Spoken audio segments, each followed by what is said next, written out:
live time. Let's see if we are working on Instagram. We are. Woohoo! Instagram live. Let me turn that down so I don't hear my own voice back. Today is an exciting day. Good gosh. We're opening up a box. And not just any box. We are opening up the print copy of Hamsters versus Hippos. So by print copy, what I mean is this is final production. Fingers crossed, hopefully final assembly. This is basically what we're getting. And assuming all goes well with this box and we like what we see, then we sign off and final assembly starts at the factory. So this is a very, very exciting time because our times move very quickly from here. As soon as we sign off on this, looking at a couple weeks to finalize. I'm going to start this again, given that I didn't have my mic in front of me like an absolute idiot. Let me try this again. Box opening. And so Hamsters versus Hippos. This is the final print copy. This is the copy that, assuming we are happy with it, we will be able to go to final production assembly, which I know everyone's excited to get their Hamsters versus Hippos game. We are on track for timelines. So I'm assuming, I'm hoping, I'm praying that everything in this box is good. And if it is, I sign off tonight. We go to final assembly. That's going to take a couple weeks. And then we are shipping to our different fulfillment centers. And fingers crossed that the shipping is starting to get back to normal. As normal as it can be. You're looking at 6 to 8 weeks for things to arrive. So that's July, August. That means we are shipping to backers in September as planned. So what a good day. What a good day. Alrighty. Thanks for those of you who are joining me. So let's get going here. So here's the box. I am going to have to switch to my handy dandy 2-shot desk cam so we can see. Oh, look at that. One of the creators of Hamsters vs. Hippos is actually watching this video live as well. Hello, Adam. How's it going? So here we go. This is... I'm going to try not to cut myself. So this arrived today. I had been wondering... Actually, I sent a note to the manufacturer and I said, hey, you know, how's the production coming along? And they're like, how's the sign off on the sample coming along? Which I hadn't received. So then I tracked it and lo and behold, timing was perfect because it was arriving today. So what we got here. All right. Take this out ever so carefully so that any damage I detect is from their end and not on mine. Okay. I'm pumped. I'm absolutely pumped. All right. Let's see how this goes. We'll just tenderly tease it away from the bubble wrap here. While I'm doing this, for those who are actually watching this today, we're going to be interviewing Jasper from Pine Island Games tonight on the podcast. Really looking forward to that. Haven't met Jasper, but I do follow him on TikTok. So I get to talk to him about his new game, Nut Hunt, which is already doing very well on Kickstarter. And we will be checking that out tonight.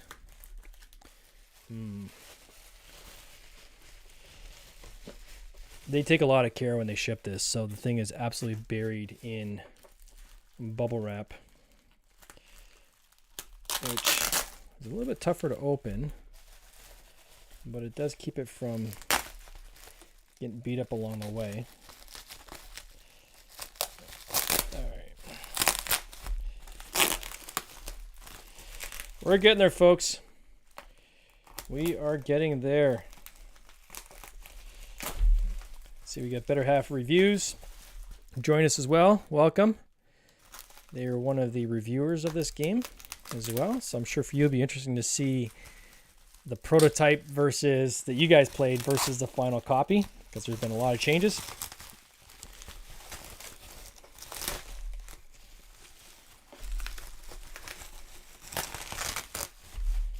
All right.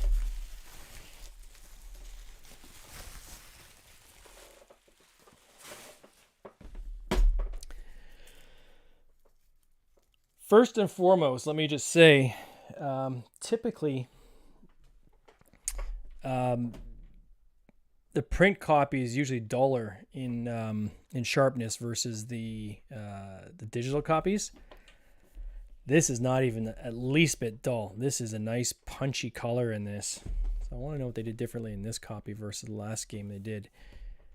But that looks really, really nice. Wow. We updated the logo, just made it a little bit cleaner. So we should have print on the inside, which we do. Little hamsters looking down from above, down through into the water, looking at you, looking up. That's awesome. Inside, there is 1, 2, 3 instruction booklets. I'm getting excited because I can see peeking out from behind these instruction booklets what's coming.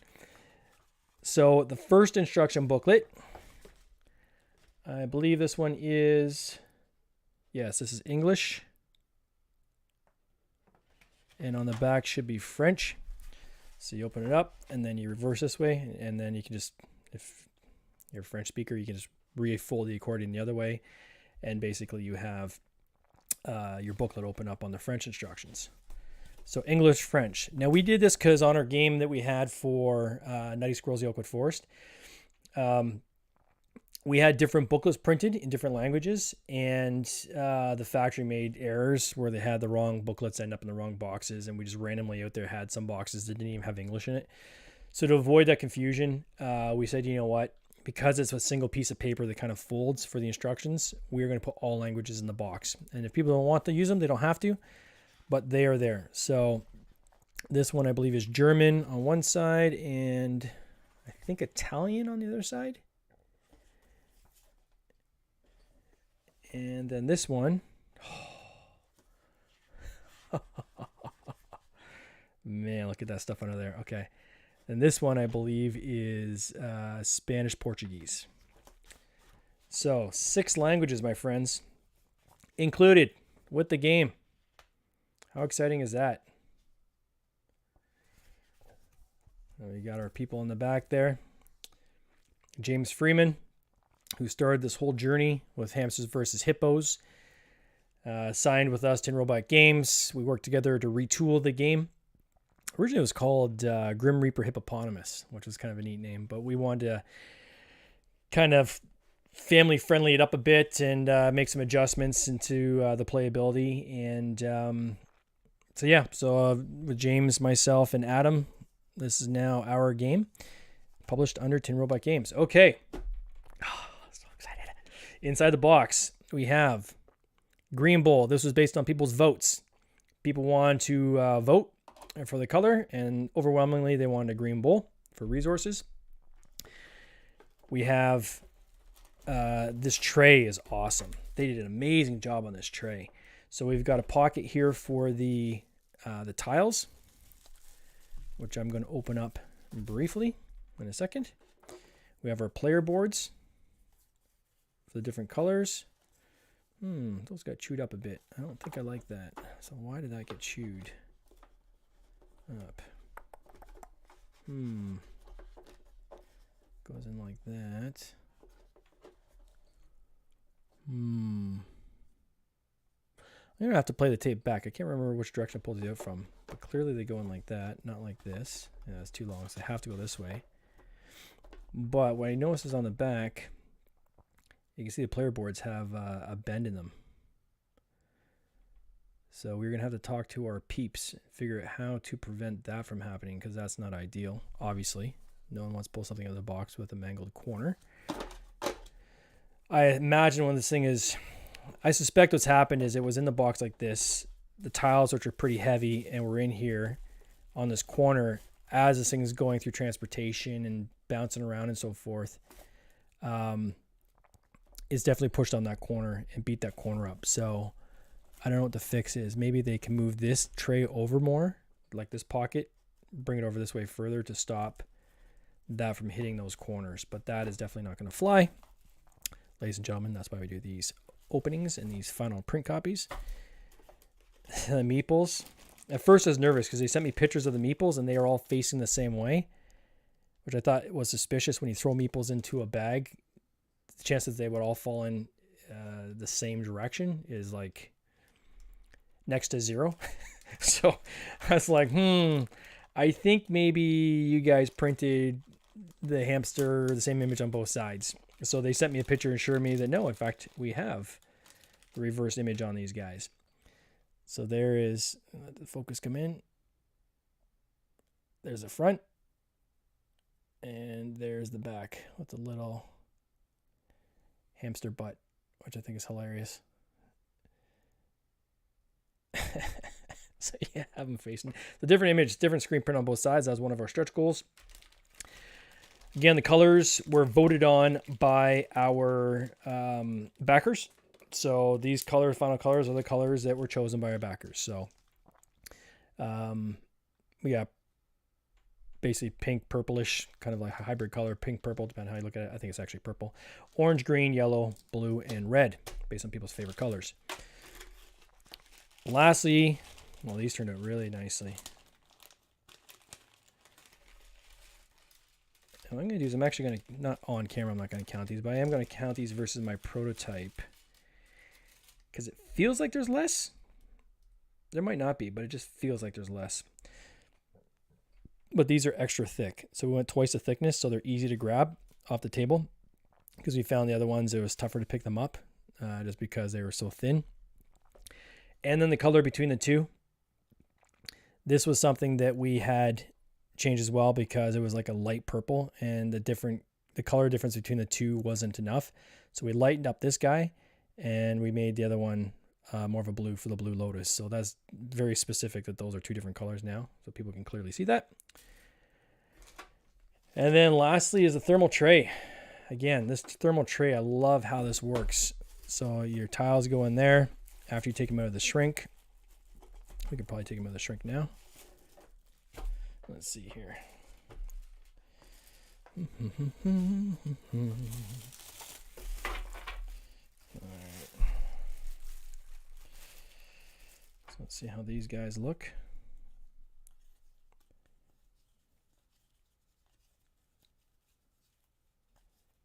Nice.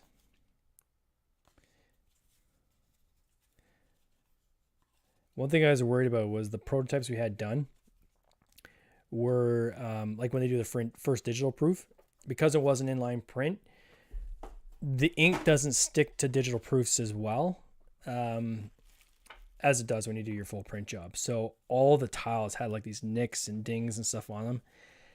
And we said, you're obviously going to have like little minor nicks and dings here, but it was on pretty much every tile. And the problem is then it becomes easy to guess which tile is which, right? After repeated usage. So, but these tiles look great. Look really good. See if we can find ourselves a master hippo here. Let's see. There's your Blue Lotus. Go this way. And remove a flower. Double flowers falling in the water. And he's turned out really well. He turned out really well.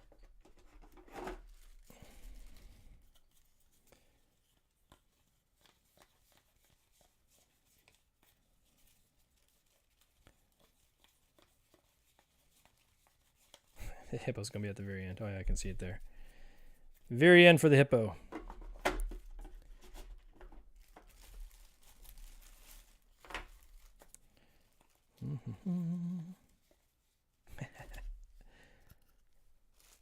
I will find you, and I will kill you.